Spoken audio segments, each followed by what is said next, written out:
హైదరాబాద్ లో సిఐఐ తెలంగాణ ఆధ్వర్యంలో Telangana master plan 2050 పేరుతో infrastructure and real estate summit జరిగింది.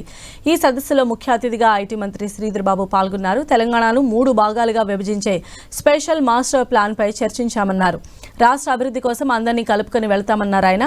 హైదరాబాద్ నగరంలో మూసిని డెవలప్మెంట్ చేయడం ద్వారా మంచి వాతావరణాన్ని క్రియేట్ చేయడమే కాకుండా రవాణా ఉపాధి అవకాశాలు మెరుగుపడేలా చేస్తామన్నారు.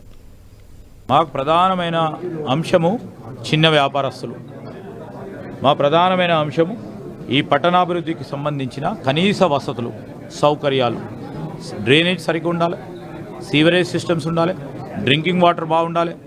ఈ ప్రాంతంలో ఈ గ్రేటర్ హైదరాబాద్లో నివసిస్తూ ఉన్న ఈ ప్రాంతవాసులకు అన్ని తీర్ల వసతులు ఉండాలనే ఆలోచనతోనే ఈ మూసీ రివర్ ప్రక్షాళనే కాదు, ఇది ప్రక్షాళన చేయాల్సిన అంశంతో పాటు దాన్ని పూర్తి స్థాయిలో రివర్ ఫ్రంట్ చేసి ఒక కమర్షియల్ యాక్టివిటీ తీసుకొని ఉపాధి కల్పించే కార్యక్రమం చేసి మాకు ప్రధానమైన అంశము చిన్న వ్యాపారస్తులు.